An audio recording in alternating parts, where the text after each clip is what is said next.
보이지 않는 메말라 가난하니이다. 주께서 보내신 이곳엔 고집스레 얼룩진 어둠뿐. 어둠에 물긴지도 알지 못한 채 가리워진 저들의 아픔. 아무 소망도 보이지 않아 어찌 갈지 망망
안녕하세요. 지난 8박 9일 우리 전주교회 모든 성도님의 기도와 후원으로 스페인 선교 잘 다녀왔습니다. 함께 기도하시겠습니다.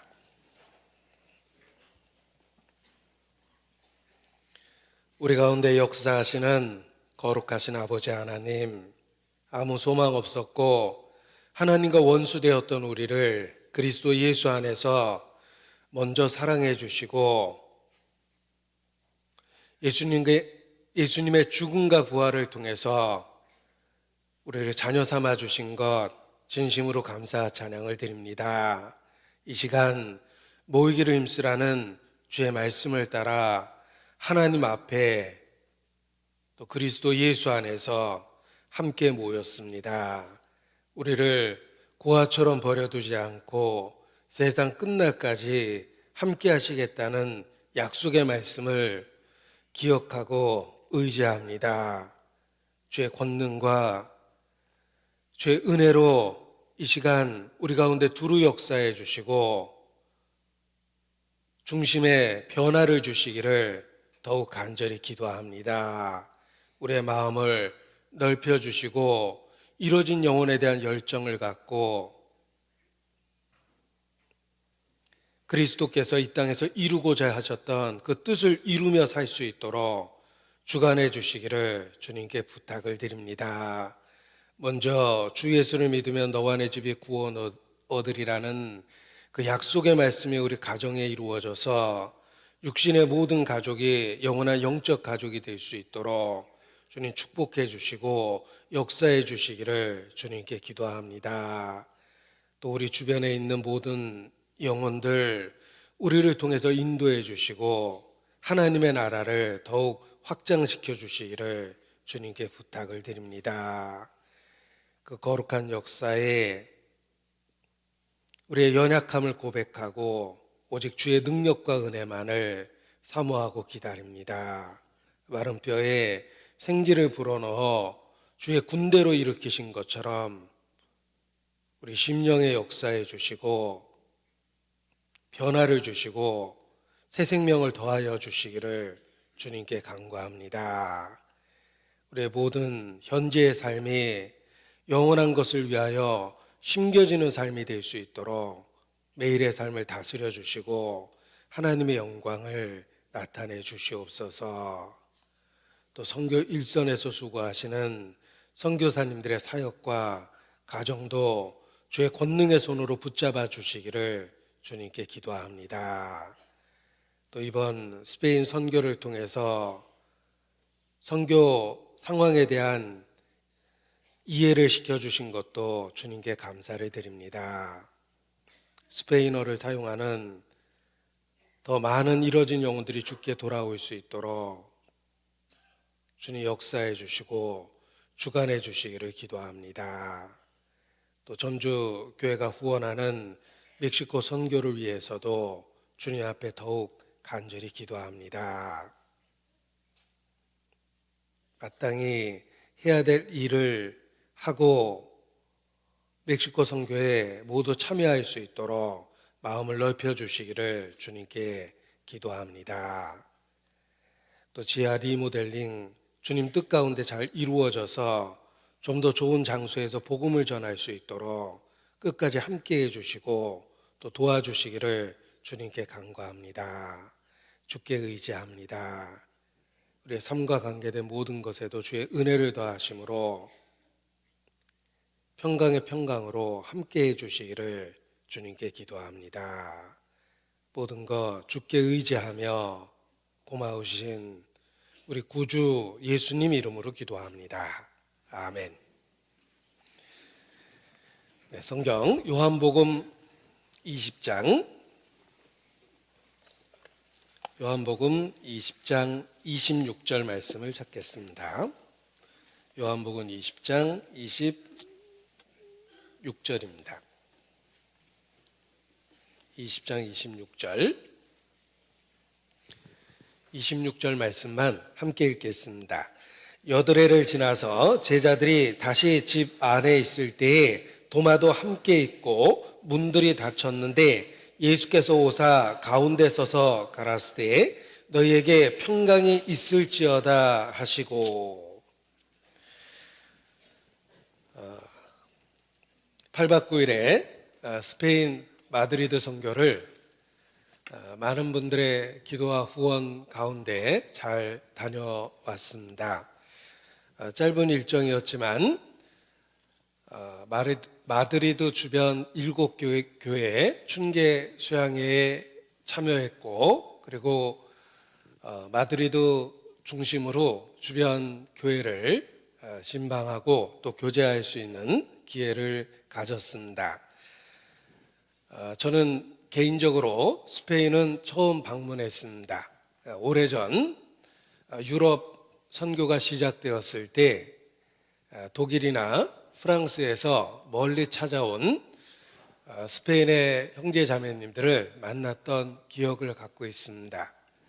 2000년도 막 시작하던 그때 스페인의 구원의 역사가 일어나기 시작했습니다. 그래서 태권도 사범을 중심으로 이제 한두 가정이 구원을 받고 스페인 전도가 시작됐습니다.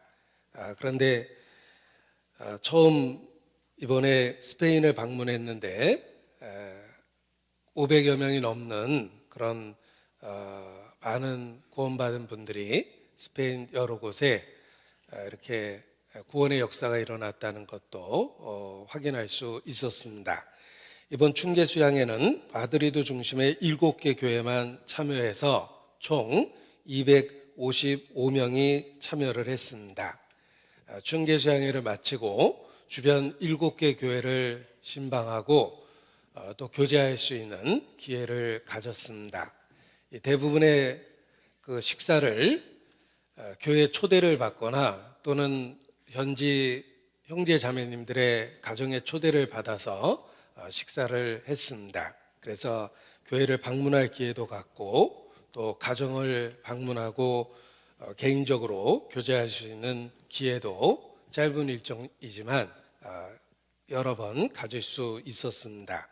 그리고 그동안에 저희가 해외 선교 전십 전력 총동원이라는 그 표어를 갖고 많은 인적, 물적 투자를 했는데 그 수고가 헛되지 않다는 것도 직접 선교 현장에서 확인할 수 있었습니다. 아주 오래전 한 8, 9년 전에 스페인의 그 올리브 오일을 이렇게 전국적으로 판매했던 기억이 있습니다. 스페인 선교를 위해서 교회당 건축이라는 그에 보탬이 되기 위해서 전국적으로 올리브 오일을 이렇게 판매했던 적이 있는데 그때는 올리브 오일을 무엇에 쓰는지도 몰랐고 또 뭐가 좋은지도 모르는 상태에서 많은 형제자매님들이 선교에 도움이 된다는 그 이유로 그 올리브 오일을 이렇게 구입하셨습니다. 그런데 이번 방문할 때 따랑곤이라는 지역에 방문을 했는데 그때 저희가 그 참여했던 그 올리브 오일 판매한 수입을 갖고 건축했다는 이야기를 들었습니다. 그래서 건물을 보면서 그때 내가 먹은 올리브 오일도 여기 벽돌 어딘가로 이렇게 변해서 있겠다라는 생각을 하니까 마음에 기쁨이 됐습니다. 우리의 그런 그 희생, 작은 희생도 결코 헛되지 않게 선교지에서 귀하게 쓰임이 되고 있구나라는 것도 확인할 수 있었습니다. 그리고 꾸엔카라는 지역의 교회도 방문했는데 성도는 50여 명밖에 되지 않지만 그 모든 분들이 건축에 참여해서 시내 중심가에 아주 좋은 위치에 건물을 새로 이렇게 구입하고 리모델링한 것도 봤습니다. 그래서 입당식을 목전에 두고 있었는데 입당식 하기 전에 다 꾸며놓은 새로운 교회당도 볼 수 있었습니다. 적은 성도 숫자를 갖고 거의 대부분 분들이 참여해서 건축했다는 이야기를 들었습니다. 그래서 국내에서 많은 분들이 희생하는 걸 보았는데 해외 선교지에서도 많은 분들이 물질적인 희생을 통해서 전도에 적극 참여하고 있다는 것도 또 확인할 수 있었습니다. 그리고 스페인 선교를 통해서 여러 가지 그 마음의 교훈을 갖게 됐습니다. 첫 번째는 스페인과 관련한 그 역사적 사실을 일깨울 수 있었습니다. 저는 개인적으로 교회 역사를 공부하면서 스페인에 대한 이야기를 여러 번 접할 수밖에 없었습니다. 핍박의 역사, 흔히 개신교를 핍박한 가장 많이 핍박한 나라가 스페인입니다. 왜냐하면 이태리 못지않게 카톨릭이 가장 강한 나라가 바로 스페인이었기 때문에 그렇습니다. 스페인은 카톨릭이라는 종교를 통해서 왕권을 강화하고 전 세계를 지배하고자 하는 그런 그 야망을 품었던 곳입니다. 그곳에서 많은 개신교도가 핍박당하고 또 끔찍한 그런 죽임을 당하기도 했습니다. 그래서 스페인 여러 곳을 이렇게 다니면서 보니까 가장 눈에 띄는 것은 그 왕궁과 성당이었습니다. 아주 화려한 사진에서나 보았던 그런 큰 왕궁들 그리고 화려한 성당들을 곳곳에서 볼 수 있었습니다. 지금은 관광지처럼 사람에게 구경거리가 됐지만 그 왕궁을 보면 역사적으로 소수를 위해서 수많은 사람들이 그 희생했던 그런 그 증거물을 보는 것 같아서 마음의 교훈이 됐습니다. 그리고 화려한 성당들은 잘못되고 왜곡된 기독교 역사에 마치 증인처럼 그렇게 느껴지기도 했습니다. 이 거대한 왕궁은 많은 사람들의 희생으로 이루어진 것이고 그것을 누린 것은 아주 소수입니다. 그래서 역사적인 교훈처럼 느껴지고 또 화려한 성당의 모습 속에서 왜곡된 기독교 역사를 또 확인할 수 있었습니다. 성당을 이렇게 살펴보면 항상 예수님보다 마리아를 그 위에 조각해 놓거나 그림을 그려놨습니다. 모든 그림 또 모든 그 조각 형상을 살펴보면 항상 마리아의 위치를 예수님 위에다가 이렇게 놓고 있습니다. 그것은 카톨릭이 주장하는 그 교리 자체가 마리아의 은덕을 힘입어 하나님께 나아간다라고 이렇게 주장하고 가르치기 때문에 그렇게 표현된 거라고 생각합니다.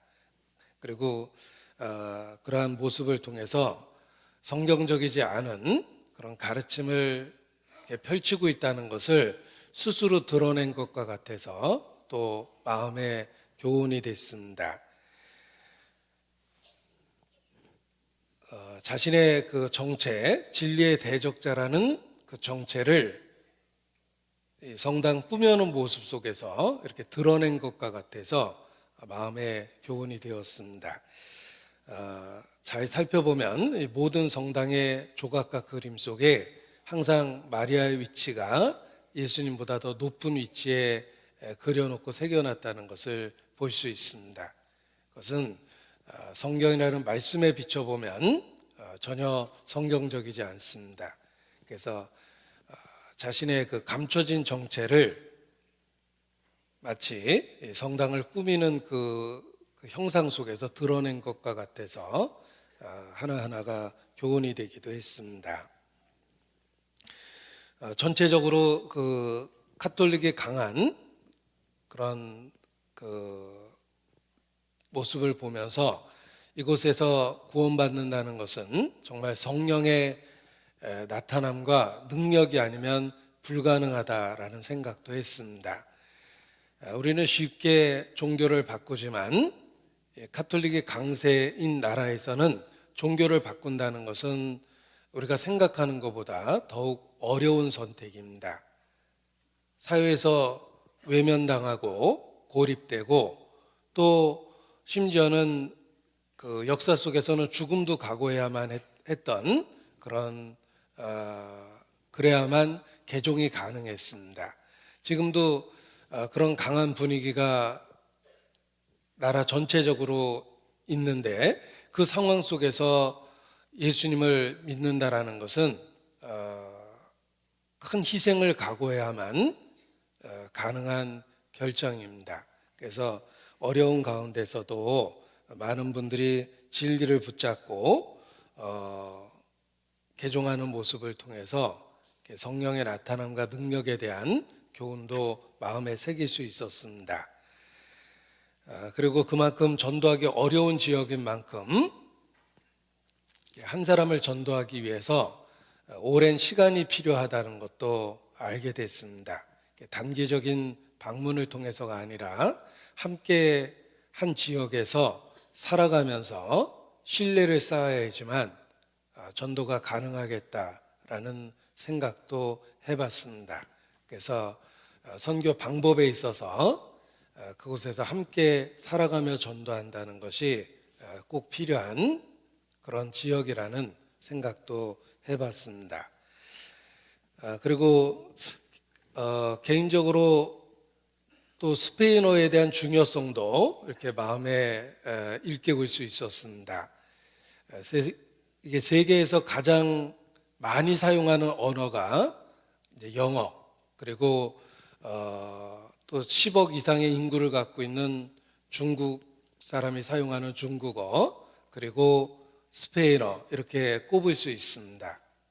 스페인어가 통계적으로도 많은 국가에서 많은 사람들이 사용하는 손꼽히는 언어 중에 하나입니다.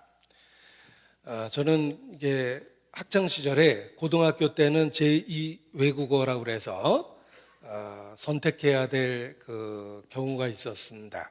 그때 저는 개인적으로 불어를 선택했고 또 대학 가서도 제2 외국어를 요구하고 있어서 다시 한번 불어를 선택했던 기억이 있습니다. 그런데 불어 공부할 때 상당히 개인적으로 어렵다는 생각을 했는데 스페인어를 접하면서 그때 미리 알았다라면 스페인어를 했었으면 좋겠다라는 생각을 했습니다. 불어를 사용하는 사람들은 소수지만 스페인어를 사용하는 사람들은 많은 다수이고 뿐만 아니라 국가적으로도 스페인어를 모국어로 사용하는 나라들이 많이 있습니다. 역사를 살펴보면 불행한 식민지 지배의 결과입니다. 그런데 그 불행한 역사를 하나님께서는 선으로 바꾸셔서 선교의 큰 역사를 이루셨습니다. 그 불행한 식민지 역사 덕분에 스페인어가 널리 퍼지게 되었고, 그리고 복음을 전할 수 있는 그런 문화적인 그 준비가 됐다고 생각을 합니다. 그래서 이 스페인어가 선교에 얼마나 큰 도움이 되는지 이번 방문을 통해서도 여러 가지로 깨달을 수 있었습니다. 스페인어를 많은 나라가 모국어로 사용하기 때문에 자연스럽게 스페인 지역에 다른 나라 사람들이 와서 많이 살고 있었습니다. 스페인어를 모국어로 사용하는 사람들이 쉽게 스페인어에 와서 정착을 하게 됩니다. 그리고 스페인어를 사용하지 않는다 하더라도 주변 유럽의 많은 국가들이 생업을 위해서 스페인에 와서 살게 됩니다. 그래서 주변에 순수한 스페인 사람들도 많이 있지만 많은 분들이 외국에서 오신 분들이라는 것도 알게 됐습니다. 그래서 선교에 아주 특별한 의미가 있다는 생각을 했습니다. 왜냐하면 한 지역에, 스페인이라는 한 지역에 여러 나라 사람들이 와서 살고 있었기 때문입니다. 따라서 스페인어를 통해서 여러 나라에서 온 사람들을 한 번에 전도할 수 있는 그런 좋은 선교지라는 것도 알게 되었습니다. 우리가 알고 있는 것과 같이 남미 선교도 처음에 스페인의 생업을 위해서 이민 왔던 남미 분들에게 전도가 되면서 그들이 가족에게 전도하고자 하는 열망 때문에 이 남미 선교가 처음에 시작이 됐습니다. 그래서 이 스페인어를 통해서 스페인에 와서 살고 있는 많은 외국인들을 보고 한 지역에서 해외 선교가 가능한 지역이 스페인이구나라는 생각도 해봤습니다. 그래서 제가 조금만 더 그 기회가 주어졌다면 스페인어를 공부하는데 시간을 투자할 걸 이런 생각도 개인적으로 해봤습니다. 짧은 일정 속에서 여러 교훈을 받을 수 있었는데 하나님 앞에 감사와 찬양이라는 그런 그 결론을 갖게 됐습니다. 우리의 그 국내에서도 해외 선교에 적극 참여하고 있습니다. 그러한 희생과 수고가 결코 헛되지 않다라는 확신을 이번 8박 9일의 짧은 일정 속에서도 생생하게 깨달을 수 있는 기회가 됐습니다. 그래서 하나님 앞에 더욱 감사 그리고 찬양이라는 마음을 갖게 되었습니다. 비록 소수가 선교팀으로 직접 방문할 기회를 가졌지만 간접적으로나마 그 감동과 교훈을 나누고 싶어서 여러 가지 마음의 교훈이 됐던 내용을 함께 나눴습니다. 오늘 본문 요한복음 20장 26절을 보시겠습니다. 요한복음 20장 26절입니다. 여드레를 지나서 제자들이 다시 집 안에 있을 때에 도마도 함께 있고 문들이 닫혔는데 예수께서 오사 가운데 서서 가라사대 너에게 평강이 있을지어다 하시고. 자, 모든 기독교인이 좋아하는 절이 있습니다. 소림사가 아닙니다. 그렇다고 불국사도 아닙니다. 모든 기독교인이 좋아하는 절은 부활절입니다. 네, 이렇게 썰렁한 유머로 오늘 본문을 소개하려고 합니다. 이 부활절은 교회 역사 속에 특별한 날입니다. 기독교 안에 두 개의 명절이 있다면 성탄절과 부활절이다라고 객관적으로 이야기할 수 있습니다. 그런데 성탄절은 많이 세속화되고 대중화돼서 사람에게 알려져 있습니다. 그런데 상대적으로 부활절은 대중적이지 않습니다. 기독교인들에게 특별히 의미 있고 대중적으로는 사람들이 별 관심을 갖지 않는 그런 날입니다. 그 이유는 이 부활의 개념 때문에 그렇습니다. 죽은 자가 살아났다는 그 개념을 세상 사람들은 받아들이기 어렵기 때문에 그렇습니다. 죽은 자가 다시 살아났다는 그러한 내용을 대중적으로 받아들이기 어렵기 때문에 이 부활절은 상업화되지 않았다고 생각합니다. 그러나 믿는 그리스도인에게는 예수님이 부활하셨다라는 내용은 최고의 핵심적인 진리입니다. 가장 중요한 진리입니다. 그래서 부활절뿐만 아니라 1년에 52번이나 기념되는 날입니다. 52번이라는 말은 1년 365일 중에 일요일이 52번이기 때문에 그렇습니다. 초대교회부터 일요일을 특별하게 여겼습니다. 그래서 일요일을 주일이라고 부르고, 주일이라는 말은 로스데이라고 해서 주님의 날이라는 뜻입니다. 그날 초대교회로부터 모이는 그런 풍습이 시작됐습니다. 원래 안식일은 제7 안식일이라고 해서 금요일 날 해질 때부터 토요일까지가 성경적인 안식일입니다. 달력을 보면 쉽게 확인할 수 있습니다. 달력은 월화수목금토일 이렇게 써 있는 게 아닙니다. 일, 월화수목금토 이렇게 써 있습니다. 따라서 제7 안식일은 금요일 날 해질 때부터 토요일까지를 안식일이라고 부릅니다. 그런데 성경적인 안식일은 토요일인데 왜 초대교회는 일요일 날 모였을까? 안식 후 이튿날 곧 일요일 그날 예수님이 부활하셨기 때문입니다. 20장 1절 예수님이 부활하신 날에 대한 언급이 분명하게 있습니다. 안식 후 첫날 이른 아침이라고 되어 있습니다. 따라서 토요일 안식일이 지난 일요일 날 아침에 예수께서 부활하셨습니다. 그리고 19절 이날 그리고 설명해 줍니다. 곧 안식 후 첫날 저녁 때에 예수님이 부활하신 그날 저녁에 예수님이 제자들에게 처음 나타나셨습니다. 그리고 일주일 뒤 26절 여드레를 지나서 다시 그 다음 주 일요일에 예수님이 제자들에게 또 나타났던 것입니다. 오늘이 시간적으로 그렇습니다.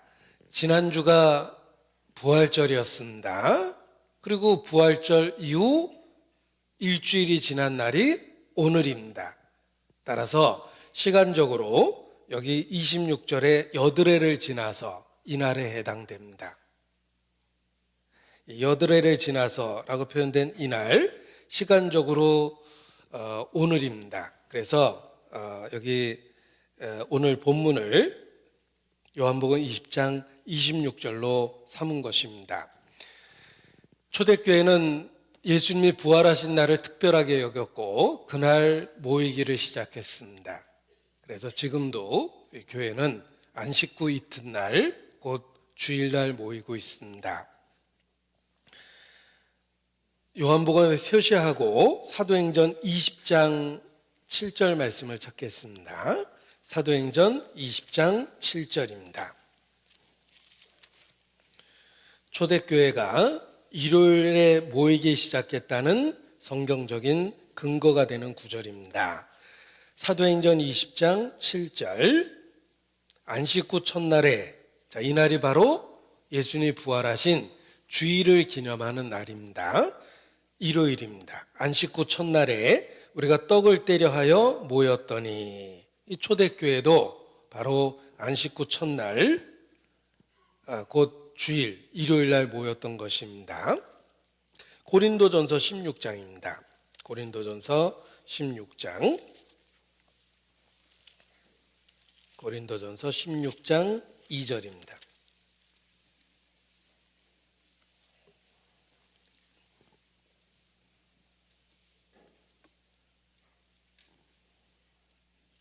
같이 읽겠습니다. 매주일 첫날에 너희 각 사람이 일을 얻은 대로 저축하여 두어서 내가 갈 때에 염보를 하지 않게 하라. 초대교회는 매주일 첫날에 모였고 그리고 작정된 큰 돈을 모으기 위해서 그 모일 때마다 계속해서 염보를 했던 것입니다. 그래서 매주일 첫날에 너희 각 사람이 일을 얻은 대로 저축하여 두라. 이렇게 언급을 한 것입니다. 이 고린도 성도에게 쓴 편지를 통해서도 초대교회가 매주일 첫날 그때 정기적인 모임을 가졌다는 것을 알 수가 있습니다. 그 이유는 일요일이 부활의 역사성을 기념하는 날이기 때문에 그렇습니다. 따라서 예수님의 부활은 부활절 날만 기념되는 것이 아니라 부활절 날에만 기념되는 것이 아니라 1년에 52번이나 기념되었던 날입니다. 그만큼 부활에 대한 의미가 믿는 우리에게 중요하기 때문에 그렇습니다. 신약 성경에 예수님이 다시 살아났다는 직접적인 표현이 다 세어보면 104번이나 됩니다. 예수님이 부활하셨다는 것을 100번 이상 언급한 것은 우리가 믿고 있는 내용에 부활의 내용이 아주 중요하기 때문에 그렇습니다. 그래서 모이는 날도 예수님이 부활하신 날을 역사적으로 기념해서 안식 후 이튿날 모이기 시작했던 것입니다. 다시 요한복음 16장 26절을 보면 20장 26절을 돌아가서 보겠습니다. 이 여드레를 지나서라는 말이 예수님이 부활하신 그날로부터 여드레가 지났다는 뜻입니다. 그래서 바로 그 다음 주 일요일에 예수님이 제자들에게 두 번째 나타나셨다는 것을 알 수 있습니다. 그래서 역사적으로 그 날을 생각해 보면 바로 오늘과 같다는 것입니다. 지난주가 부활절이었고 오늘은 그 여드레가 지난 그날입니다. 그래서 역사적으로 날짜를 생각해 보면 바로 오늘과 같습니다. 자, 우리가 그 당시 예수님이 부활했던 그 시대로 돌아가서 생각을 해보죠. 지난주에 예수님이 부활하셨습니다. 그리고 그 부활하신 예수님을 제자들이 직접 대면했습니다. 그리고 일주일이 지났습니다. 자, 일주일 동안 제자들이 어떤 마음으로 보냈을까? 라는 생각을 해보면 더 본문이 생생하게 교훈이 됩니다. 제자들은 지난주 금요일, 지지난주 금요일 예수님이 끔찍하게 못 박히는 모습을 보았습니다. 절망적인 가장 슬픈 날이었을 겁니다. 그 금요일이 지나고 토요일 예수님은 내내 무덤에 있었습니다. 그들은 큰 슬픔 속에서 금요일, 토요일을 지냈습니다. 그리고 일요일 아침 예수님이 부활하셨다는 소식을 듣게 되며 그날 저녁 직접 부활하신 예수님을 대면했습니다. 그리고 일주일을 보냈습니다. 그 절망적인 금요일과 비교했을 때 제자들의 마음은 완전히 바뀌어 있었습니다. 왜냐하면 부활하신 그리스도를 직접 대면했기 때문입니다. 구원받기 전에 우리의 마음과 우리의 삶은 절망적인 금요일과 같습니다. 그리고 계속되는 어려움은 예수님의 무덤 속에 있었던 토요일과 같습니다. 이 땅에서의 우리의 삶이 절망적인 금요일과 같고 계속되는 어려움은 바로 예수님의 무덤 속에 있었던 토요일과 같을 수 있습니다. 그러나 우리의 신앙을 일깨우면 부활의 아침을 경험할 수 있습니다. 제자들은 부활한 예수님을 직접 만난 증인이 되었습니다. 그들의 마음과 생각과 태도는 바뀔 수밖에 없었습니다. 예수님을 직접 만났기 때문입니다. 그래서 우리 개인적으로는 우리의 힘든 삶이 또는 위기가 절망적인 금요일과 같다. 그러나 일깨울 것은 토요일이 지나면 부활의 아침이 온다는 것입니다. 개인적으로 적용했을 때는 현재 우리의 삶이 금요일과 같고 계속되는 어려움은 토요일과 같다 하더라도 곧 부활의 아침이 온다. 다시 오시는 주님이 오신다. 라고 이렇게 적용해서 마음에 큰 위로를 받을 수 있습니다. 지금은 금요일이고 지금은 계속되는 어려움 속에 토요일처럼 느껴지지만 곧 부활의 아침이 옵니다. 그래서 현재 어려움을 견뎌낼 수 있는 위로를 얻을 수 있는 것입니다. 제자들은 부활하신 예수님을 만나고 삶이 변화되었고 생각과 태도가 바뀌었습니다. 예수님을 직접 부활하신 예수님을 만났기 때문입니다. 그들은 부활의 증인이 되었습니다. 그런데 모든 제자가 그러했던 건 아닙니다. 도마는 제외되었습니다. 왜냐하면 하필이면 그때 도마가 그 자리에 없었기 때문입니다. 모든 제자들은 부활하신 예수님을 만났는데 도마는 그때 그 자리에 없었습니다. 여기 24절 12제자 중에 하나인 디두모라 하는 도마는 예수 오셨을 때 함께 있지 아니한지라. 그때 도마는 그 자리에 없었습니다. 가장 중요한 순간에 도마는 그곳에 없었습니다. 아마 개인적으로 무슨 이유가 있었을 겁니다. 저는 천국에서 도마 만나면 꼭 물어보고 싶습니다. 그때 어디 갔었는지. 특별히 개인적으로 어떤 일은 있었을 겁니다. 그러나 그 가장 중요한 순간에 그곳에 없었습니다. 지금도 그렇습니다. 또 다른 도마가 우리 가운데 있습니다. 가장 중요한 순간에 그곳에 없는 도마는 항상 있습니다. 사람들은 이런저런 핑계로 가장 중요한 순간에 함께하지 못할 때가 있습니다. 이 도마의 모습이 역사 속에서 또 다른 많은 도마가 있다는 것을 우리에게 일깨워 줍니다. 우리의 삶의 이런저런 핑계로 가장 중요한 순간에 그 자리에 없는 것입니다. 그런데 그 자리에 없었던 도마를 위해서 주님은 특별한 은혜를 주십니다. 다시 한번 그 다음 주 주일에 직접 나타나셨습니다.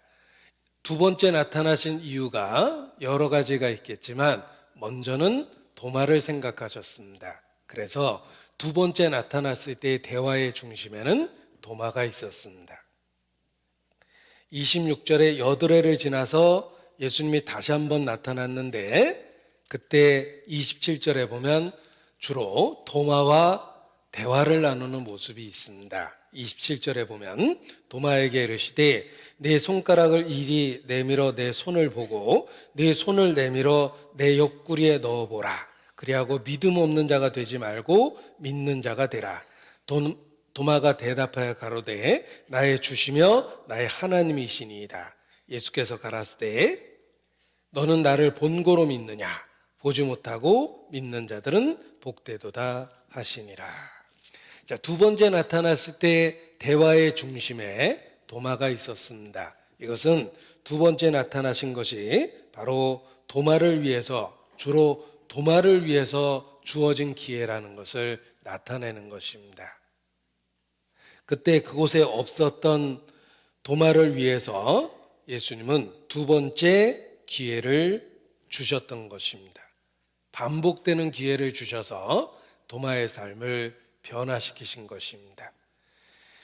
자, 우리 시대에도 또 다른 도마가 있습니다. 가장 중요한 순간에 그 기회를 놓치는 도마가 있습니다. 그런데 주님은 그에게 두 번째 반복되는 기회를 주셔서 삶의 변화를 만들어 주십니다. 아마도 우리에게도 그 반복되는 기회가 주어졌기 때문에 우리의 삶도 변화되었을 거라고 생각합니다. 요한복음 1장 찾겠습니다. 요한복음 1장 35절에 제가 좋아하는 말씀이 있습니다. 요한복음 1장 35절 이 또자를 제가 좋아합니다. 그래서 또만 읽었습니다.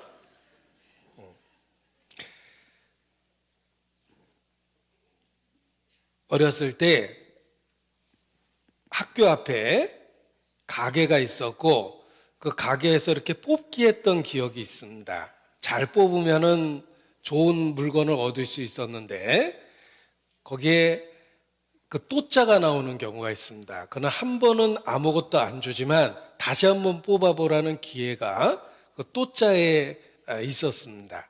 그래서 상품은 안 걸려 있지만 다시 한번 기회를 가질 수 있는 게 그 또자였는데 그 뽑기 할 때 꽝이 나오는 것보다 그래도 다시 한번 이렇게 기대감을 가질 수 있는 게 그 또자였습니다. 그래서 또자가 보이면 정말 행복했습니다. 또 한 번의 기회가 생겼기 때문에 그렇습니다. 그래서 그때부터 또자를 좋아했는데 이 성경 구절에도 이 또자가 또 나옵니다. 이 또자가 왜 중요한지 제가 읽어보겠습니다. 또 이튿날 요한이 자기 제자 중 두 사람과 함께 섰다가 예수의 다니심을 보고 말하되 보라 하나님의 어린 양이로다. 이거 어제 했던 말입니다. 어제 29절에 했거든요. 어제 요한이 예수님을 보고 보라 세상 죄를 지고 가는 하나님의 어린 양이로다라고 분명히 증거했는데 그 다음날 또 예수님을 봤을 때 다시 한번 증거를 했습니다.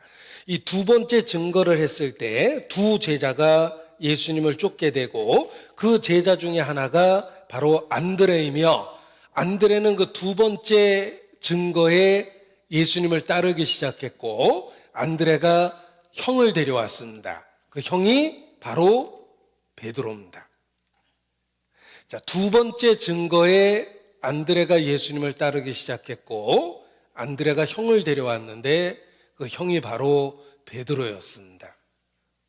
이 또자가 없었다면 큰일 날 뻔했습니다. 만일 세례 요한이 예수님을 보라 세상 죄를 지고 가는 하나님의 어린 양이로다 라고 단 한 번 증거하고 나 할 말 다 했다 라고 생각하고 더 이상 이야기하지 않았다면 이 두 제자가 구원받는 일은 없었을 겁니다. 그런데 세례 요한은 이튿날 또 예수님을 증거했고 그 두 번째 증거할 때 두 제자가 예수님을 쫓게 됐습니다. 그 중에 하나가 안드레였고 안드레는 형 베드로를 예수님께 데려오게 됩니다. 두 번째 증거 때 안드레가 구원을 받고 베드로도 예수님을 만날 수 있었던 것입니다. 전도는 단 한 번 하는 게 아닙니다. 또 반복적으로 해야만 하는 것이 전도입니다. 그리고 그 두 번째 기회를 통해서 많은 사람들이 구원을 받게 됩니다. 이 도마는 가장 중요한 순간에 없었습니다. 그런데 예수님은 도마를 기억했고 두 번째 나타나십니다. 그리고 대화의 중심에 도마를 세웠습니다. 도마는 두 번째 기회를 통해서 부활의 증인이 됐고 나의 주시며 나의 하나님이시라는 신앙 고백을 올바로 하게 됩니다. 그리고 교회 역사에 의하면 인도까지 가서 순교를 당합니다. 제가 인도 선교할 때 도마가 순교당했다는 그 지역에 방문할 기회를 가졌습니다. 거기에도 전도할 기회가 있어서 갔는데 그 지역이 도마가 와서 순교당한 지역입니다. 지도를 놓고 보니까 정말 멀리까지 와서 전도했다는 것을 알 수 있었고 그곳에서 쇠망치에 맞아서 순교당했다고 역사에 남아 있습니다. 그 순교당했던 그 지역에 가보니까 도마에 신앙 고백이 써 있었습니다. 나의 주시며 나의 하나님이시니이다. My Lord, my God. 영어로 표현하면 간단한데 거기 My Lord, my God 라는 나의 주시며 나의 하나님이시니다라는 신앙 고백이 있었습니다. 그 신앙 고백이 도마를 인도까지 오게 했고 죽음까지도 불사하게 만든 것입니다.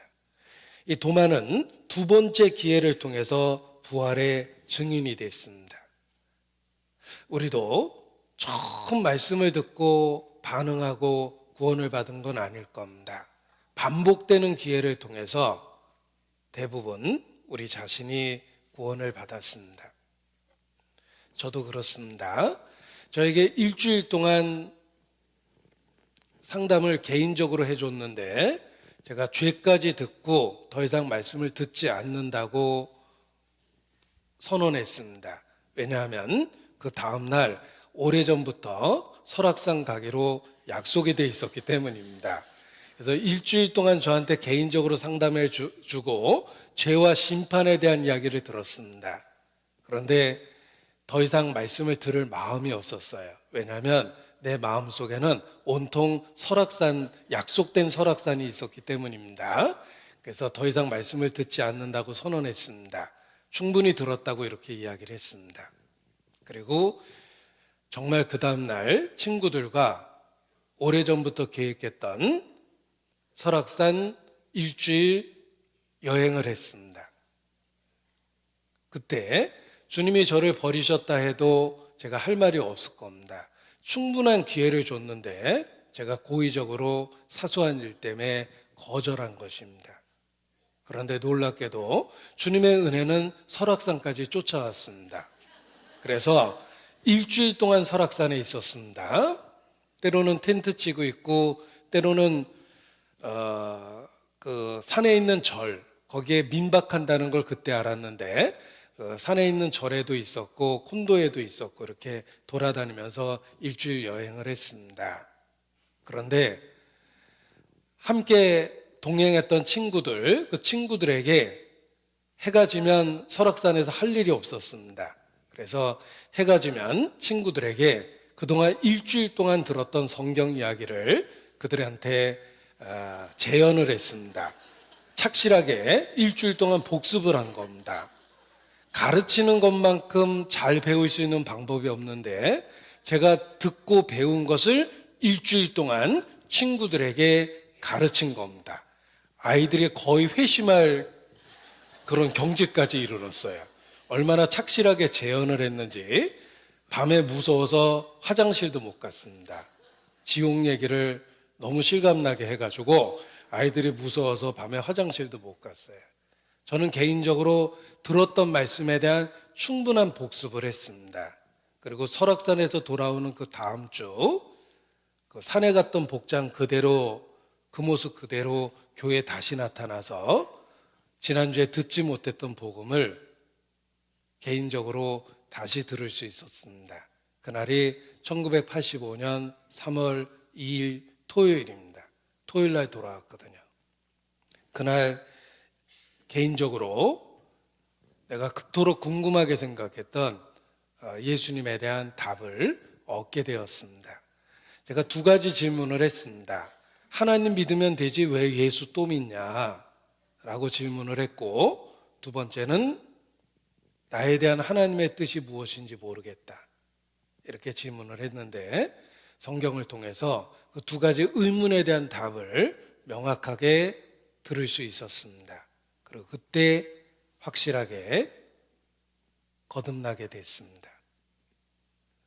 저 자신도 두 번째 기회가 주어졌을 때 구원을 받게 된 것입니다. 하나님이 우리에게 한 번의 기회를 주셨다면 여기 구원받지 못할 사람 많습니다. 우리에게 두 번째 기회, 아니 반복되는 기회가 주어졌기 때문에 우리도 구원을 받게 된 겁니다.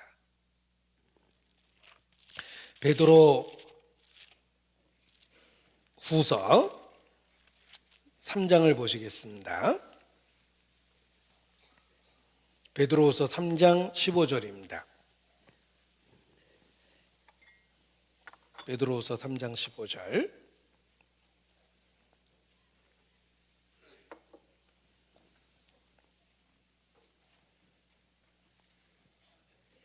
같이 읽겠습니다. 또 우리 주의 오래 참으심이 구원이 될 줄로 여기라. 우리 사랑하는 형제 바울도 그 받은 지혜대로 너희에게 이같이 썼고. 자, 우리가 구원을 받은 그 이유가 써 있습니다. 주의 오래 참으심이 우리가 구원받게 된 이유입니다. 우리 자신에 대해서 하나님은 오래 참아주셨습니다. 그래서 그 오래 참으시는 과정 속에서 우리 자신이 예수님을 개인적으로 믿게 되고 구원을 받게 된 것입니다. 주의 오래 참으심이 구원이 될 줄로 여기라. 우리 자신에 대해서 오래 참아주셨고 단 한 번의 기회가 아니라 반복되는 기회를 주셨기 때문에 마침내 우리가 구원을 받게 된 것입니다. 도마는 두 번째 기회에 부활의 증인이 되었습니다. 안드레도 세례 요한이 두 번째 증거할 때 예수님을 따르게 되었습니다. 이 또자가 우리 개인에게 중요하다는 것입니다. 그 반복되는 기회를 통해서 우리를 마침내 구원을 해주신 것입니다. 우리도 다른 영혼에게 전도할 때 단번에 전도하는 것이 아니라 반복된 시도를 통해서 전도하는 거다라는 것을 마음에 가지고 있어야 됩니다. 단 한 번 기회를 주는 것이 아니라 반복되는 기회를 주어서 한 영혼이 구원을 받을 수 있는 것입니다. 얼마나 반복되는 기회를 주어야 될까? 그것은 살아있는 한, 이렇게 말씀드릴 수 있습니다. 살아있는 한, 하나님이 기회를 주신 거기 때문에 우리는 반복해서 전도를 해야 됩니다. 그리고 반복되면서 상황이 바뀌고 그 사람의 마음이 바뀌기 때문에 그렇습니다. 옛날에 안 됐다고 해서 지금도 안 되는 건 아닙니다. 이 꼬치고기의 어리석음에 대한 이야기를 합니다. 어항에 꼬치고기를 넣어놓고 그가 좋아하는 작은 물고기를 반대편에다 넣었는데 중간에 투명한 유리막으로 막아 놓습니다. 처음에는 자기가 좋아하는 먹이를 보고 빠른 속도로 달려들다가 보이지 않는 유리벽에 머리를 부딪히게 됩니다. 몇 번 부딪히다 보면 더 이상 시도하지 않는 됩니다. 그때 유리막을 제거해버리면 자기가 좋아하는 먹이가 앞으로 왔다 갔다 해도 다시는 건드리지 않는 됩니다. 왜냐하면 지난번 생각이 나는 거예요. 지난번에도 내가 달려들었다가 머리 부댔지? 라는 생각을 하니까 유리막이 제거돼서 앞에 왔다 갔다 해도 더 이상 아무런 시도를 하지 않는 됩니다. 그래서 꼬치고기와 그가 좋아하는 먹잇감이 되는 작은 물고기를 한 어항 속에서 키울 수 있게 된다라는 이야기가 있습니다. 지난번에 시도했다가 안 됐다고 해서 앞으로도 계속 안 되는 건 아닙니다. 꼬치고기 같은 어리석음을 버려야 돼요. 상황이 바뀌고 환경이 바뀌고 그 사람 마음이 바뀝니다. 우리가 10대를 살 때하고 20대, 30대, 40대를 살 때하고 우리의 마음과 생각은 달라집니다. 옛날에 안 됐다고 해서 계속 안 되는 건 아닙니다. 반복되는 기회를 통해서 우리 자신도 구원을 받았듯이 내 주변에 있는 영혼들도 반복되는 기회를 통해서 말씀을 받아들이게 되는 것입니다. 따라서 혹 예전에 실패했다고 오랫동안 방치한 영혼이 있다면 이제 지금이라도 다시 한번 시도해 보십시오. 또 반복되는 기회가 그 사람의 마음에 변화를 만들어낼 수 있는 것입니다. 자, 예수님은 도마에게 두 번째 기회를 주신 것입니다. 그때 그 중요한 순간에 그곳에 없었던 도마를 위해서 두 번째 나타나셨고, 도마는 나의 주시며 나의 하나님이시라는 그런 깨달음을 갖게 됩니다. 예수님에 대한 올바른 신앙 고백을 하게 됩니다. 예수님의 부활을 목격한 도마는 예수님의 정체성을 올바로 깨닫게 됐습니다. 예수님은 정말 하나님이셨습니다. 그래서 도마가 부활하신 예수님을 만났을 때 나의 주시며 나의 하나님이시니다 라는 고백을 한 것입니다. 도마뿐만 아니라 기독교 자체가 그렇습니다. 기독교를 객관적으로 이야기하면 예수를 하나님이라고 믿는 종교가 기독교입니다. 그걸 어려운 말로 삼위일체라고 그럽니다. 성부, 성자, 성령은 한 분이시다. 예수님은 한마디로 하나님이십니다. 우리가 믿고 있는 진리의 핵심은 예수님은 육체를 갖고 이 땅에 오신 하나님, 곧 하나님의 독생자, 하나님의 외아들이시다라는 것입니다. 하나님의 아들이라는 표현은 독특한 성경적인 표현입니다. 독특한 표현이기 때문에 독생자라는 표현을 쓴 겁니다. 예수님은 육체를 갖고 이 땅에 오신 하나님이십니다. 기독교는 예수를 하나님이라고 믿는 종교라고 백과사전에도 옛 백과사전에도 써 있습니다. 예수님은 스스로에게 엄청난 주장을 했습니다. 예수님의 말씀을 잘 살펴보면 예수님은 자신을 계속해서 하나님이라고 선포한 겁니다. 내가 너희에게 진리를 가르쳐 주겠다가 아니라 내가 진리다 라고 선언했습니다. 내가 길이다. 길을 가르쳐 주는 게 아니라 예수님 자신이 길이라고 이야기했고 예수님 자신이 생명 그 자체라고 선언하십니다. 요한복음 14장 6절에 예수께서 가라사대 내가 길이요 진리요 생명이니 나로 말미암지 않고는 아버지께로 올 자가 없다. 나와 아버지는 하나다 라고 분명하게 선언하셨습니다. 예수님은 계속해서 자기를 하나님이라고 선포한 겁니다. 예수님이 부활하셨다는 것은 그러한 주장이 사실이라는 뜻입니다. 요한복음 8장 13절입니다. 우리의 본성적인 반응과 똑같은데 예수님은 끝없이 자기를 하나님이라고 선언했습니다. 그때 유대인의 반응입니다. 요한복음 8장 13절입니다. 요한복음 8장 13절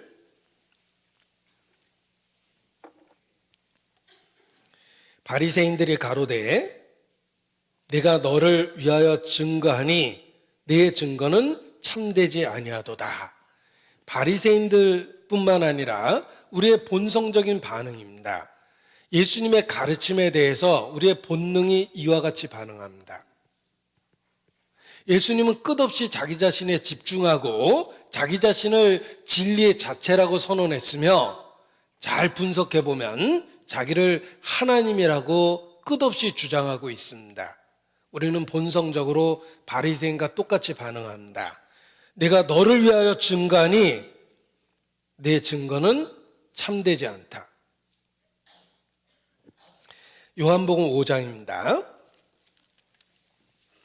예수님도 그 말을 인정하셨어요.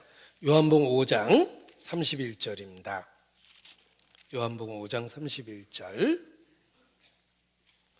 내가 만일 나를 위하여 증거하면 내 증거는 참되지 아니하되 나를 위하여 증거하는 이가 따로 있으니 나를 위하여 증거하시는 그 증거가 참인 줄 아노라. 그래, 너희들 논리처럼 내가 나를 위하여 증거하면 그 증거가 참되지 않을 수도 있다. 스스로 하는 증거는 참되지 않을 수도 있다는 거예요. 그런데 예수님은 나를 위하여 증거하는 이가 따로 있다라고 말씀하십니다. 예수님은 스스로 증거했을 뿐만 아니라 예수님을 증거하는 이가 따로 있다고 말씀하셨습니다. 바로 하나님 자신이십니다. 하나님이 예수님을 계속해서 증거해주고 계십니다. 하나님의 보내신 자 세례 요한을 통해서 하나님의 말씀 기록된 성경을 통해서 그리고 예수님이 직접적으로 하시는 사역을 통해서 하나님은 예수님을 증거하고 계십니다. 그래서 예수님 스스로 증거하는 것처럼 보이지만 예수님의 증거에는 하나님의 증거가 뒤따르고 있다는 것입니다. 하나님이 해주시는 증거가 무엇입니까? 바람과 풍랑을 잔잔케 하셨습니다. 그건 하나님만이 하실 수 있는 일이에요.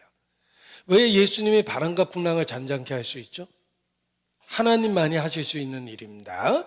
예수님의 가르침과 주장이 하나님께로부터 왔다는 뜻입니다. 예수님은 각색의 병든 자를 고쳤습니다. 의학적으로 불가능한 상태에 나면서 소경된 자, 38년 된 병자, 의학적으로는 불가능한 상태입니다. 인간의 모든 시도를 다 해봐도 불가능한 것입니다. 그러나 예수님은 각색의 병든 자를 고쳤습니다. 질병을 다스릴 수 있는 분은 하나님이십니다. 예수님은 자신이 하나님이시라는 걸 증거한 겁니다. 자연을 다스렸죠? 질병을 다스렸어요. 여러 귀신들을 말 한마디로 내쫓았습니다. 모든 영적 존재에 대한 권세가 있다는 것을 입증하셨어요. 누군데? 하나님이셨습니다. 예수님은 심지어 죽은 자를 살리셨습니다. 어떻게 죽은 자를 살립니까? 회당장 야이로의 딸을 살렸고 나인성 과부의 아들을 살렸고 죽은 나사로를 죽은 지 4일 만에 살렸습니다. 어떻게 그럴 수 있죠? 예수님은 하나님이 보내신 자, 하나님이 친히 증거하신 거예요. 그리고 결정적인 증거는 예수께서 부활하셨다는 거예요. 예수님이 부활하셨다는 말은 예수님의 모든 가르침과 주장이 하나님께로부터 왔다는 것을 하나님 스스로 증거해 주신 겁니다. 생각해 보십시오. 바람과 풍랑을 다스릴 수 있는 분은 하나님이십니다. 질병을 다스릴 수 있는 분은 하나님이십니다. 모든 영적인 세력을 다스릴 수 있는 분은 하나님이십니다. 죽은 자를 살릴 수 있는 분도 하나님이십니다. 죽었다 살아날 수 있는 유일한 존재는 하나님이십니다. 예수께서 그렇게 하셨습니다. 이것은 예수님의 모든 가르침과 주장이 하나님께로부터 왔다는 뜻이에요. 예수님은 정말 하나님이셨던 겁니다. 그래서 내가 스스로 나를 증거하면 참되지 않을 수도 있다. 그러나 나를 증거하는 이가 따로 있다. 바로 하나님 자신이라는 거예요. 예수님의 가르침과 주장은 사실이었습니다. 예수님은 하나님의 독생자, 육체를 갖고 이 땅에 오신 하나님이셨습니다. 임마누엘, 하나님이 우리와 함께 계시는 것입니다. 나의 주시며 나의 하나님이십니다. 그리고 결정적으로 예수님이 하나님일 수밖에 없는 것은 예수님이 하신 일 때문에 그렇습니다. 예수님은 구속의 사역을 하셨어요. 죄를 사하는 권세는 하나님만 하실 수 있는 일입니다. 하나님은 입법자와 재판자이시기 때문에 그렇습니다. 입법자 재판자이신 하나님께서 우리를 합법적으로 죄를 용서해 주셨습니다. 예수님은 하나님이시기 때문에 그게 가능한 거예요. 소자야 안심하라, 내 죄사함을 받았느니라. 그런 말은 하나님만이 할 수 있는 말입니다. 예수님은 하나님이셨기 때문에 죄사함을 선포할 수 있었던 것입니다. 요한복음 5장 36절입니다. 요한복음 5장 36절 같이 읽겠습니다. 내게는 요한의 증거보다 더 큰 증거가 있으니 아버지께서 내게 주사 이루게 하시는 역사, 곧 나의 하는 그 역사가 아버지께서 나를 보내신 것을 나를 위하여 증거하는 것이요. 나의 하는 그 역사, 아버지께서 내게 주사 이루게 하시는 역사, 하나님께서 예수님을 통해서 이루신 그 큰 역사가 구속의 역사, 구원의 역사, 곧 죄사함의 선포입니다. 그 일은 하나님만 하실 수 있는 일입니다. 예수님의 주장과 가르침이 사실이라는 것은 예수님이 하신 일 그 자체가 예수님의 가르침과 주장이 사실이라는 증거가 되는 것입니다. 아버지께서 내게 주사 이루게 하시는 역사, 그것이 구원의 역사입니다. 그 구원의 역사는 하나님만이 하실 수 있는 일입니다. 그래서 예수님이 하신 일은 예수님이 하시는 일에 대한 증거가 된다. 하시는 일은 예수님의 가르침과 주장, 자신이 하나님이시라는 그 주장이 사실이라는 뜻입니다. 생각해 보십시오. 하나님, 천지를 지으신 창조주 하나님, 그 하나님은 거룩하고 의롭습니다. 의롭고 거룩합니다. 본능적으로도 우리는 그걸 알고 있어요. 하나님이 의롭고 거룩하다는 걸. 그리고 율법을 통해서도 하나님의 성품은 온 세상에 선언됐습니다. 하나님은 거룩하고 의롭습니다. 그 하나님 앞에 나라는 인간의 존재가 어떻습니까? 더럽고 정욕적이고 악하고 철저하게 어둠에 속해 있습니다. 하나님은 빛이시며 인간은 어둠에 속해 있습니다. 우리가 하나님과 온전한 관계와 사귐을 갖기 위해서는 우리 속에 있는 죄를 먼저 해결할 수밖에 없습니다. 빛과 어둠은 공존할 수 없기 때문입니다. 우리에게는 죄에 대한 해결이 필요합니다. 그런데 예수께서 그 역사를 이루셨습니다. 우리는 삶의 경험을 통해서 우리에게 꼭 필요한 것이 죄에 대한 해결이라는 걸 잘 알고 있습니다. 그런데 그 문제를 해결하신 유일한 분은 역사 속에 예수님밖에 없어요. 예수님은 하나님이 보내신 자일 수밖에 없습니다. 왜냐하면 하나님 앞에 우리에게 꼭 필요한 죄에 대한 문제를 해결해 주시는 분이기 때문에 그렇습니다. 아버지께서 예수님을 통해서 이루시는 그 역사, 죄사함의 역사가 그 자체가 예수님이 하나님이 보내신 자라는 증거라는 것입니다. 그리고 우리는 본성적으로 우리에게 죄사함이 절대적으로 우리에게 필요하다는 걸 잘 압니다. 그래서 예수님은 하나님이 보내신 자라는 확신이 들고 죄사함에 대한 진리를 들을 때 이것이 내게 꼭 필요한 진리라는 것을 마음으로부터 중심으로부터 깨닫게 되는 것입니다. 예수께서 이루시는 그 역사가 예수님 자신에 대한 증거입니다. 그걸 우리가 본성적으로도 잘 알고 있습니다. 내가 하나님께 나아가기 위해서 내게 꼭 필요한 것이 바로 죄에 대한 해결책인데 예수님은 그 유일한 해결책을 우리에게 선포하셨기 때문입니다. 자, 예수님은 엄청난 주장을 했고 그의 부활은 예수님의 주장과 가르침이 사실이라는 뜻입니다. 예수님은 정말 하나님이셨다는 것입니다. 로마서 1장 3절부터 보겠습니다. 로마서 1장 3절 4절.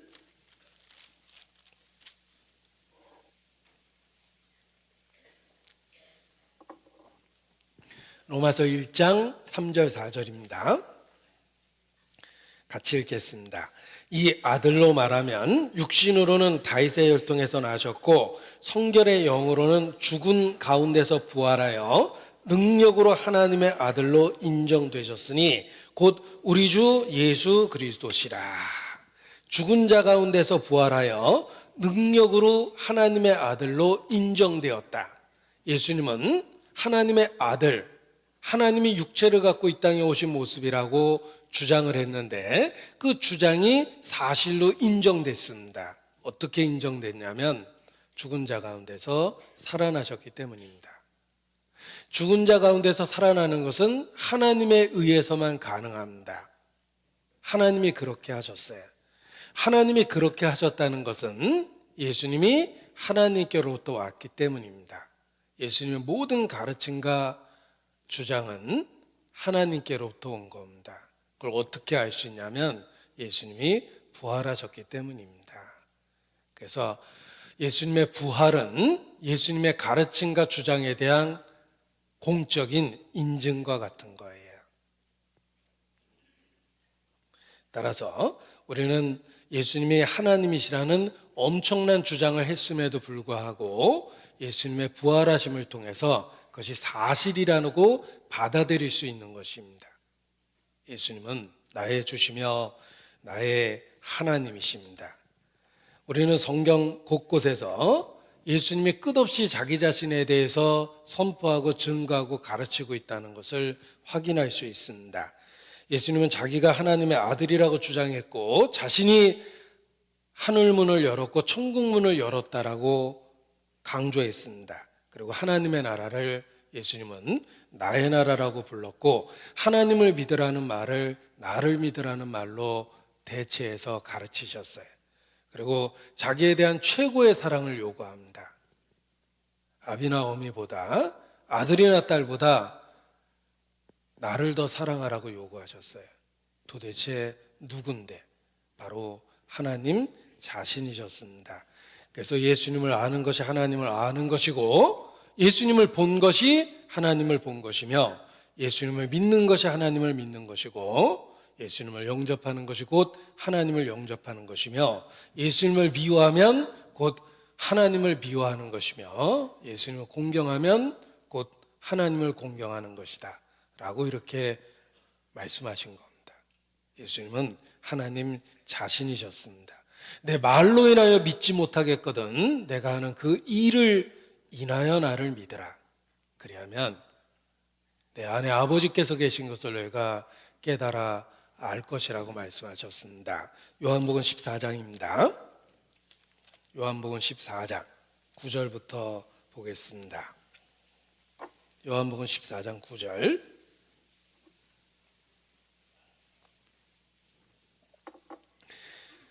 예수께서 가라사대 때 도서가 내가 이렇게 오래 너희와 함께 있을 때 내가 나를 알지 못하느냐.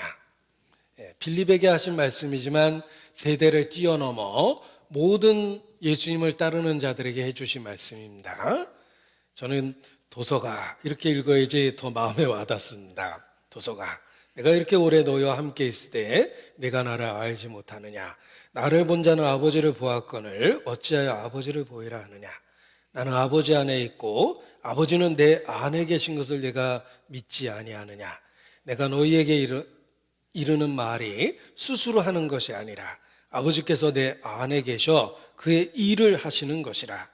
내가 아버지 안에 있고 아버지께서 내 안에 계심을 믿으라. 그렇지 못하겠거든 행하는 그 일을 인하여 나를 믿으라. 예수님이 행하시는 모든 일은 예수님이 하나님이라는 걸 증거한 겁니다. 그래서 예수님의 기적을 표적이라고 그런 거예요. 사인, 시그널. 예수님의 누구신지를 끊임없이 입증하고 있었다는 것입니다. 예수님은 나의 주시며 나의 하나님이십니다.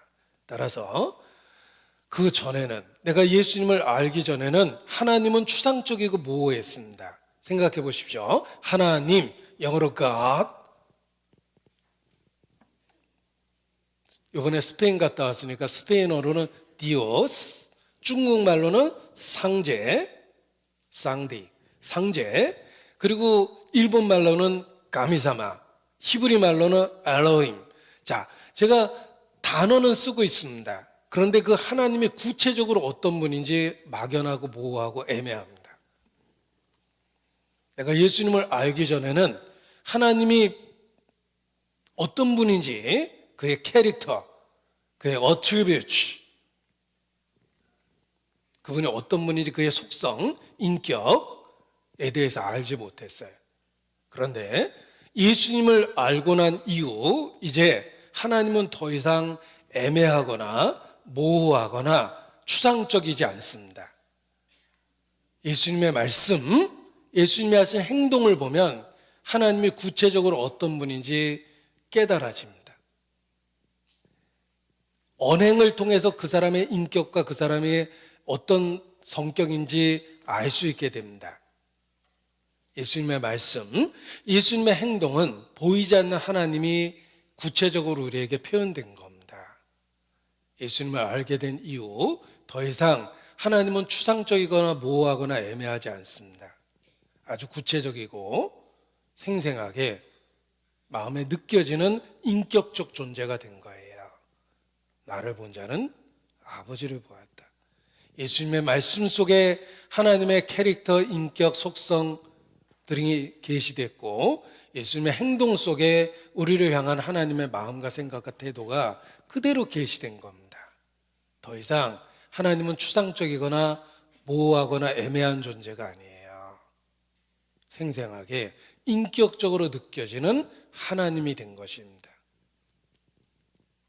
예수님을 통해서 하나님을 보았기 때문에 그렇습니다. 따라서 하나님이 어떤 분이냐고 물어본다면 이제는 구체적으로 대답할 수 있어요.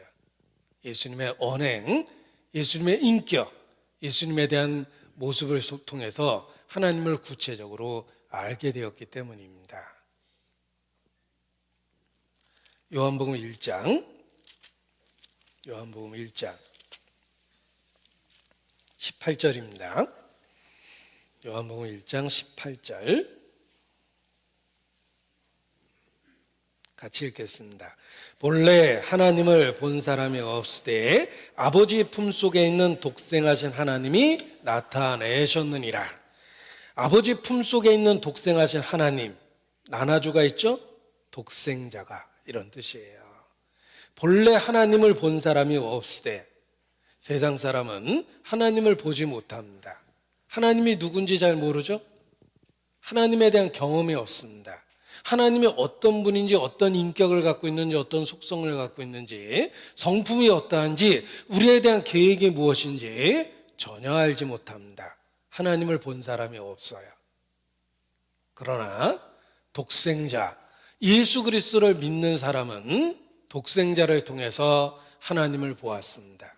독생하신 하나님, 아버지 품속에 있는 독생하신 하나님, 곧 독생자, 예수께서 하나님을 우리에게 나타내셨습니다. 말씀하셨고 가르치셨고 행동으로 보여주셨어요.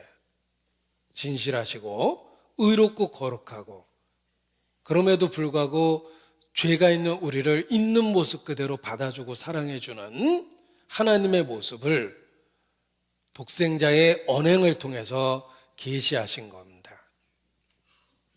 그래서 예수님 안에서 우리는 다른 사람이 못 본 하나님을 보았고 하나님을 생생하게 경험하고 인격적으로 알게 된 겁니다. 본래 하나님을 본 사람이 없으되 세상은 아직도 보지 못합니다. 그러나 아버지 품속에 있는 독생하신 하나님이 나타내셨습니다. 독생자가 보지 못했던 하나님을 나타내셨기 때문에 우리는 들었고 보았고 주목하여 보았고 손으로 만진 바 되었고 생생하게 경험하게 되었습니다. 예수님의 모습 속에 하나님이 그대로 계시되었기 때문에 그렇습니다. 한 시인은 이렇게 노래했습니다. 남이 못 본 것을 보았고 남이 듣지 못한 것을 들었고. 자, 이렇게 좋은 노래 제가 억만을 만들었는데 죄책감이 느껴집니다. 나 가진 재물 없으나 남이 가진 지식 없으나, 남이 가진 재물도 없고 남이 가진 지식 없지만 남이 못 본 것을 보았고 남이 듣지 못한 것을 들었다. 그 시인의 말이 그렇습니다. 우리가 세상적으로 초라하고 보잘것 없다 하더라도 예수님을 믿는 그 순간에 하나님을 보았어요. 하나님이 어떤 분인지를 너무 생생하게 느꼈습니다. 그 전에는 추상적이고 모호하고 그분이 존재하는 것조차도 잘 몰랐어요. 그런데 예수님을 만나는 순간에 하나님을 인격적으로 알게 된 겁니다. 의롭고 거룩하시지만 그럼에도 불구하고 나를 있는 모습 그대로 받아줄 수 있는 넓고 큰 사랑을 가지신 그분을 예수님 안에서 본 거예요. 예수님은 하나님을 생생하게 표현한 살아있는 존재예요. 나를 본 자는 아버지를 보았다. 이 18절의 말씀이 제가 어떻게 설명해야 될지 잘 모르겠지만 너무나 생생하게 마음에 깨달아졌습니다. 본래 하나님을 본 사람이 없습니다. 하나님이 누군지 추상적이고 모호하고 애매하죠. 그런데 아버지 품속에 있는 독생하신 하나님, 곧 독생자가 곧 예수 그리스도께서 하나님을 생생하게 우리에게 나타내 주셨어요. 우리에 대한 하나님의 마음을 독생자가 그대로 표현해 주셨습니다. 더 이상 하나님은 추상적이고 모호하지 않고 아주 생생하게 인격적으로 느껴지는 분으로 우리에게 다가온 겁니다. 바로 예수님 안에서. 예수님은 육체를 갖고 오신 하나님이셨습니다. 예수님을 통해서 정확하게 살아있는 하나님을 생생하게 경험하게 된 겁니다. 나를 본 자는 아버지를 보았다. 예수님은 하나님 자신이십니다. 그래서 인자가 이전 있던 곳 하늘로 올라가는 것을 볼 것 같으면 너희가 어찌하겠느냐. 하도 안 믿으니까 그렇게 얘기하셨어요. 예수님은 다시 하늘로 올라가셨습니다. 왜냐하면 하늘로부터 오신 분이기 때문에 하늘로부터 왔다는 것을 입증하기 위해서 다시 하늘로 올라가셨어요. 그래서 제자들이 보는 앞에서 승천하셨던 겁니다. 예수님은 하나님 자신이셨어요. 너희는 땅에서부터 났을 때 나는 하늘로부터 났느니라. 예수님은 하나님 자신이셨습니다. 우리도 도마처럼 나의 주시며 나의 하나님이시니이다 라고 예수님에 대해서 고백할 수밖에 없습니다. 도마가 가로되 나의 주시며 나의 하나님이시니이다. 도석이가 가로되 나의 주시며 나의 하나님이시니이다. 제 자신이 늘 그렇게 도마와 더불어 고백하고 있습니다. 너희는 나를 누구라 하느냐? 예수님의 질문에 시몬 베드로와 더불어 나도 대답합니다. 주는 그리스도시여 살아계신 하나님의 아들이시니이다. 베드로와 더불어 나도 그렇게 고백할 수밖에 없습니다. 주는 그리스도시여 살아계신 하나님의 아들이시니이다. 하나님이 육체를 갖고 이 땅에 오신 분입니다. 예수님을 통해서 하나님을 생생하게 인격적으로 경험하게 된 겁니다. 그저 멀리 계셨던 존재조차도 확실하지 않았던 하나님, 어떤 분인지 전혀 감도 못 잡았던 그 하나님이 예수님이라는 인격을 통해서 우리에게 알 수 있는 형태로 계시된 겁니다.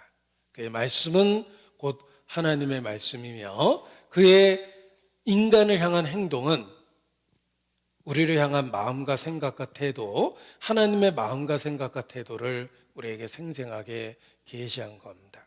우리는 예수님을 통해서 하나님을 정확하게 알고 경험하게 됐고 예수님을 통해서 하나님과의 친밀한 교제가 생긴 겁니다. 하늘이 열리고 인자 위에 하나님의 사자가 오르락내리락 하는 걸 보리라.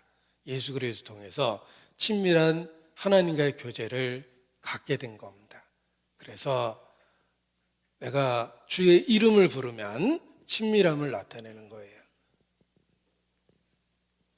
기도하면 아버지 하나님하고 기도하면 내가 허공 가운데 혼잣말하는 게 아니라 정말 하나님께서 들으신다라는 그 친밀함을 느낍니다.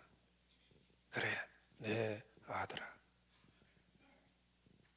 내가 주의 이름을 부르면 주님이 듣고 계시다라는 친밀함을 느끼는 거예요.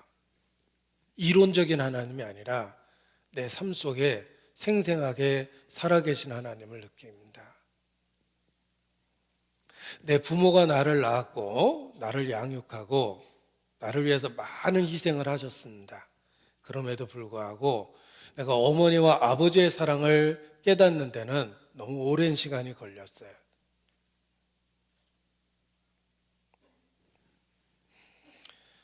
나를 낳았고 실질적으로 양육하고 희생했지만 내가 부모님의 사랑을 정말 깨닫는 데는 너무 오랜 시간이 걸렸어요.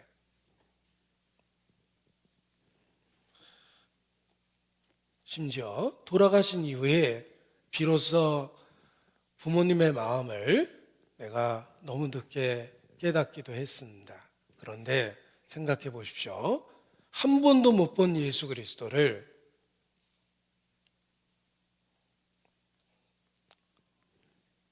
마음으로, 중심으로 사랑한다고 고백할 수 있습니다. 한 번도 못 본 예수님 때문에 내 인생 전부의 계획이 바뀌었어요.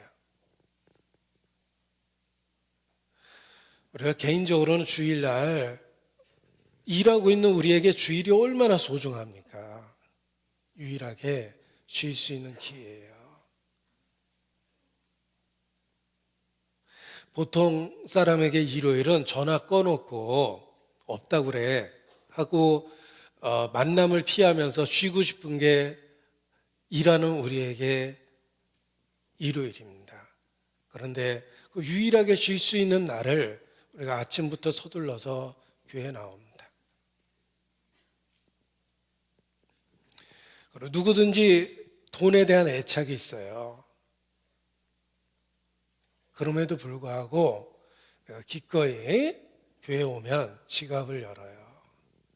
친구에게 밥 사줄 때는 망설였을지 몰라도 내가 헌금할 때는 기꺼이 즐거움으로 지갑을 엽니다.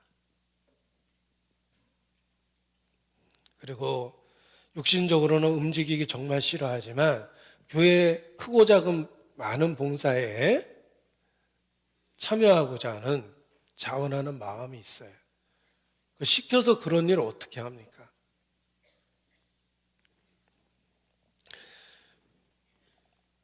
저는 전형적인 문과생이고 전형적으로 선비처럼 인생을 살았습니다.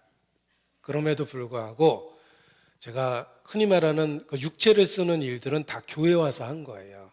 땅도 교회 와서 파봤고 화장실 청소도 교회 와서 해봤고 여러 가지 잡일 같은 것도 다 교회에서 한 거예요. 그런데 그런 일을 자원해서 기쁨으로 할 수 있다는 것 자체가 스스로도 기적이라고 생각합니다. 꼼지락거리기 싫어하는 내가 교회 와서는 움직이려고 노력하거든요. 그런 기적을 만든 게 한 번도 보지 못했던 예수님이에요. 그것이 바로 예수님은 살아있는 생생한 인격체이기 때문에 그렇습니다. 예수님을 믿고 많은 변화가 생길 수밖에 없는 거예요. 너희가 예수를 보지 못하였으나 사랑하는도다. 이제도 보지 못하나 믿고 말할 수 없는 영광스러운 즐거움으로 기뻐하니 믿음의 결국 그 영혼의 구원을 받음이라. 한 번도 못 본 예수님의 사랑이 우리를 감격시키고 삶의 변화를 만들고 본성적으로 인색한 우리를 희생하게 만드는 것 자체가 기적입니다. 그 기적을 우리 삶 속에서 주님이 만드신 거예요. 어떻게 그렇게 기적을 만들어냈냐면 예수님은, 내가 믿는 예수님은 나의 주시며 나의 하나님이시기 때문에 그렇습니다. 그래서 그런 기적을 우리 삶 속에서 만들어냅니다. 제가 부모님 얘기를 했지만 제가 부모님 때문에 눈물 흘린 적은 있습니다. 두 분 다 돌아가셨는데 어느 날 문득 떠올라서 그리고 내가 부모님께 잘못했던 행동들 그게 문득 떠올라서 눈물을 흘렸던 적은 있지만 예수님 생각하고 눈물 흘렸던 거에 비하면 그렇게 많지는 않아요. 부모님 때문에 울어봤던 것은 손에 꼽을 정도로 그렇습니다. 그런데 한 번도 못 본 예수님 때문에 울어본 기억은 훨씬 더 많습니다. 기적이잖아요. 내가 부모님한테는 돈 쓸 때 인색했습니다. 내가 25살부터 사회에 나와서 경제적으로 자립하고 돈을 벌었음에도 불구하고 부모님 살아계실 때는 늘 얻어먹었어요. 죄송한 얘기지만 늘 얻어먹었어요. 제가 어머니한테 가면은 늘 습관적으로 했던 말은 엄마 밥 사줘 이렇게 제가 얘기를 했습니다. 우리 부모님은 항상 저보다 부자였거든요. 그러니까 당연히 돈은 엄마가 내야 된다고 생각을 했어요. 부모한테도 돈 쓰는데 제가 주저주저 했는데 교회에서 주님 안에서 쓰는 돈은 지갑이 열려요. 그리고 돈을 쓰고도 기쁩니다. 쓸 수 있는 돈을 주님 자신이 주셨다고 생각했고 쓸 수 있는 기회를 주셨다는 게 더 감사하고 그러니까 교회에서는 지갑이 열립니다. 주님이 그렇게 하신 거예요. 우리가 믿고 있는 진리는 이론이 아니고 생생한 사실이기 때문에 실질적인 삶의 변화를 만들어내는 겁니다. 주님이 그렇게 하신 거예요. 예수님은 나의 주시며 나의 하나님이십니다. C.S. 루이스는 타고난 천재입니다. 우리 시대 최고의 지성이라고 인정받았어요. 캠브리지 대학의 영문과 교수였습니다. 그의 말을 인용해 보고자 합니다. 나는 예수를 단지 위대한 도덕 선생으로 받아들이기는 하지만 하나님이라는 그의 주장은 받아들이지 않는다. 우리는 그와 같은 말을 해서는 안 된다. 단지 한 인간에 불과하면서 예수님이 말씀하신 그런 종류의 말을 한 사람이 단지 위대한 도덕 선생은 아닐 것이다. 그는 미취강이거나 그렇지 않으면 지옥의 마귀일 것이다. 당신은 선택을 해야 한다. 이 사람은 하나님의 아들이든지 아니면 미치광이나 더 악한 존재이든지 둘 중에 하나로 선택해야 된다. 당신은 그를 바보 취급하고 무시하고 그에게 침을 뱉고 귀신으로 여기고 죽일 수도 있다. 그렇지 않으면 그 발 앞에 엎드려 주와 하나님으로 불러야만 한다. 그를 위대한 인간 스승이라고 보는 오만하고도 어리석은 생각을 가져서는 안 된다. 그분은 우리에게 그런 생각을 할 여지를 남겨놓지 않았다. 그분에게는 그럴 의도가 없었다. 이제 좀 어려운 말이지만 C.S. 루이스가 했던 말입니다. 예수님은 엄청난 주장을 했습니다. 진짜 하나님이거나 아니면 미친 사람이라는 거예요. 그러나 어중간하게 그를 훌륭한 도덕 선생 취급해서는 안 된다. 예수님의 모든 주장은 그럴 의도가 없었다는 거예요. 예수님 하나님이거나 마귀이거나 둘 중에 하나라는 거예요. 그런데 그분의 삶의 흔적을 면밀하게 살펴보십시오. 너희 중에 누가 나를 죄로 책잡을 수 있겠느냐? 예수님의 가르침과 예수님의 삶 속에 그 어떤 잘못된 것도 없습니다. 어떤 소설가도 예수님과 같은 캐릭터를 만들어낼 수 없다라는 분석이 있어요. 그건 인간이 만들어낼 수 있는 캐릭터가 아니에요. 하나님만이 하실 수 있는 말과 하나님만이 하실 수 있는 행동을 하셨습니다. 진짜 하나님이거나 아니면 마귀거나 미친 사람이라는 거예요. 그런데 예수님의 언행은 완벽하고 완전합니다. 미친 사람이 아니에요. 예수님의 언행은 절대 마귀일 수 없는 완전한 선을 행하셨습니다. 그분은 진짜 자기의 주장처럼 하나님이셨습니다. 그래서 성경은 예수님을 하나님의 독생자라고 선언한 겁니다. 유일하신 하나님이 육체를 갖고 오셨으니 유일하신 하나님이 육체를 갖고 오셨기 때문에 유일하신 아들이 된 거예요. 그래서 독생자라고 그러는 거예요. 예수님은 나의 주시며 나의 하나님이십니다. 그런 놀라운 이야기를 주장만 한 것이 아니라 부활을 통해서 입증하고 선언하셨습니다. 그리스도가 부활하셨다라는 것은 그의 가르침과 주장이 사실이라는 뜻이며 죽은 자 가운데서 다시 살아나심으로 하나님의 아들로 인정된 겁니다. 예수님의 부활은 예수님 하나님이시라는 증거요 선포입니다. 우리는 부활하신 예수님 앞에 나의 주시며 나의 하나님이시라고 고백해야 합니다. 그리고 부활하신 예수님은 지금도 우리 가운데 살아계시다는 뜻입니다. 그래서 오늘 설교 제목이 부활 이후 함께 하시는 주님이십니다. 부활로 끝이 난 게 아니라 부활하셔서 살아계시기 때문에 지금도 우리와 같이 계십니다. 우리의 삶 속에서 함께 하시는 주님을 생생하게 경험하게 해주는 것이 믿음입니다. 믿음은 사실을 받아들인 거예요. 실제로 주님은 우리 가운데 살아계시기 때문입니다. 부활 이후 살아계신 주님이라는 제목으로 제가 말씀을 드렸는데 다음 주에 이어서 계속해서 말씀을 드리고자 합니다. 기도하시겠습니다. 아버지 하나님, 우리에게 독생자 예수 그리스도를 주시고 예수님 안에서 구원의 소망을 주신 것 진심으로 감사 찬양을 드립니다. 그리스도의 부활을 통해서 우리 모두에게 산 소망을 주셨습니다.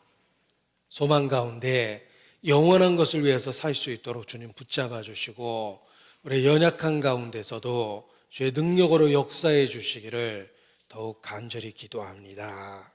내일부터 예비된 낮 집회가 있습니다. 우리를 통해서 한 영혼 한 영혼 인도해 주시고 신이 주관해 주심으로 참석한 모든 영혼이 변화받을 수 있도록 역사해 주시기를 더욱 간절히 기도합니다.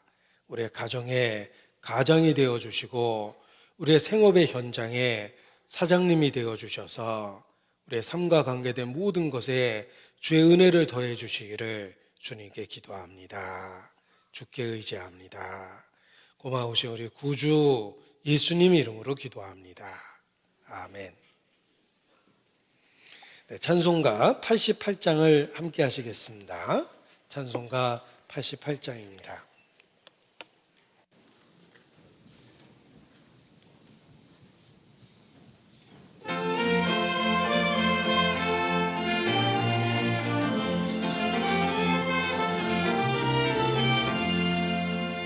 내 진정 사모하는 친구가 되시는 구주 예수님은 아름다워라. 산 밑에 백합하여 빛나는 새벽별 주님 영원할 길 아주 없도다.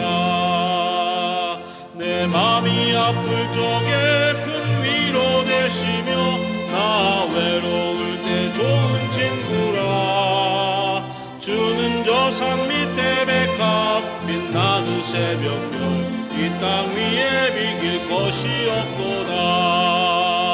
내 몸의 모든 염려 이 세상 오락관 나와 항상 같이 하여 주시고 시험을 당할 때에 악마의 계교를 즉시 물리치사 날 지키시네.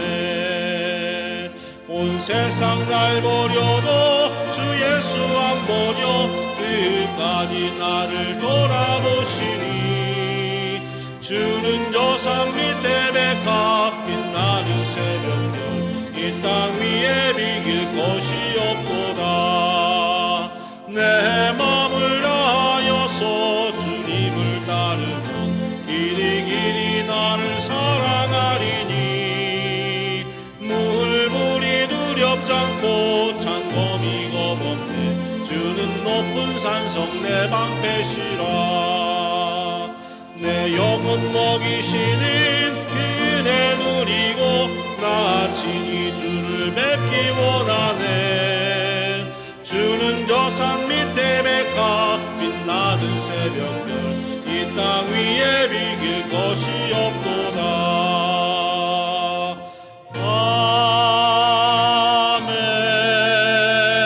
아멘. 네, 광고 말씀 있으시겠습니다. 잠시 광고 말씀드립니다. 내일부터 5월 3일 금요일까지 어머니회 집회가 있습니다. 전도를 위해 마음을 모아주시기 바랍니다. 봉사 내용은 교회 소식지를 참조해 주시기 바랍니다. 오는 주일 5월 5일은 가정의 날입니다. 주일 말씀 후 교제는 없습니다. 오후 임원회의도 생략됩니다. 어머니의 원례가 5월 7일 화요일 오전 9시 50분 중강당에 서 있습니다. 금년도 하계 수양의 일정이 나왔습니다. 일정을 참고하시어 휴가 및 전도 계획을 세우시기 바랍니다. 우리 전주교회는 8월 3일부터 8월 6일까지 5차 하계 수양에 참여하게 됩니다. 이번 주간은 구역 모임 주간입니다.